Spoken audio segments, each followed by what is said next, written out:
নীলফামারী জেলার জন্য আশার আলো হয়ে এসেছে এক যুগান্তকারী স্বাস্থ্য প্রকল্প। চীন সরকারের সহযোগিতায় উত্তরের এই জেলায় 1000 শয্যাবিশিষ্ট একটি আধুনিক হাসপাতাল নির্মাণের উদ্যোগ নেওয়া হয়েছে। এ তথ্য নিশ্চিত করেছেন স্বাস্থ্য অধিদপ্তরের মহাপরিচালক অধ্যাপক ড. মোহাম্মদ আবু জাফর।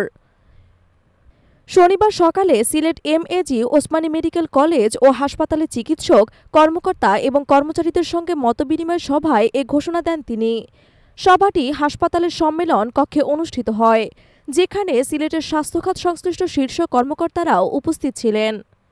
ডিজি বলেন, চীন সরকারের উদ্যোগে 1000 শয্যার একটি হাসপাতাল নির্মাণের প্রাথমিক প্রস্তাব গ্রহণ করা হয়েছে। এটি নীলফামারী জেলায় স্থাপন করা হবে। খুব শিগগিরই এর নির্মাণ কাজ শুরু হবে বলে আমরা আশাবাদী।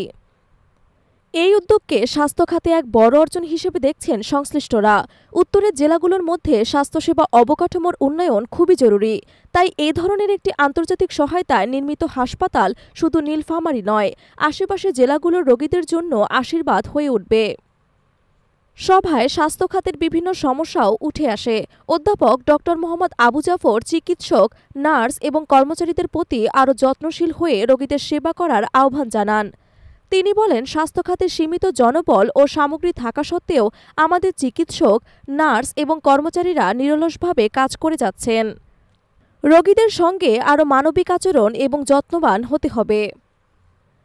তিনি আরও বলেন, বর্তমানে স্বাস্থ্য ক্যাডারে মোট 37,000 পদ রয়েছে, কিন্তু গ্রেড 1 পদ রয়েছে মাত্র একটি।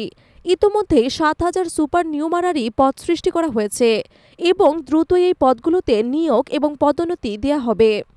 এছাড়া 3,000 চিকিৎসকের ফাইল অনুমোদিত হয়েছে, যা দ্রুত বাস্তবায়নের জন্য কাজ চলছে।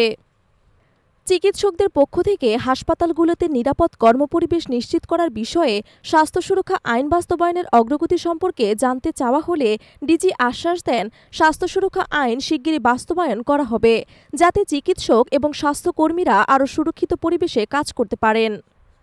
মতবিনিময় সভায় সভাপতিত্ব করেন Sylhet MAG Osmani medical college হাসপাতালের পরিচালক ব্রিগেডিয়ার জেনারেল ওমর রাশেদ মনির। উপস্থিত ছিলেন কলেজের অধ্যক্ষ অধ্যাপক জিয়াউর রহমান চৌধুরী, হাসপাতালের উপপরিচালক ড. সৌমিত্র চক্রবর্তী, সহকারী পরিচালক মাহবুবুল আলম, মোহাম্মদ বদরুল আমিন সহ বিভিন্ন বিভাগীয় প্রধান, চিকিৎসক এবং কর্মকর্তা কর্মচারীরা। স্বাস্থ্য খাতে চীন সরকারের এই ধরনের সহযোগিতা আগামীতেও অব্যাহত থাকবে বলে আশা করা হচ্ছে। এই প্রকল্প বাস্তবায়ন হলে উত্তরবঙ্গের স্বাস্থ্য খাতে নতুন যুগের সূচনা হবে বলে মনে করছেন সংশ্লিষ্টরা।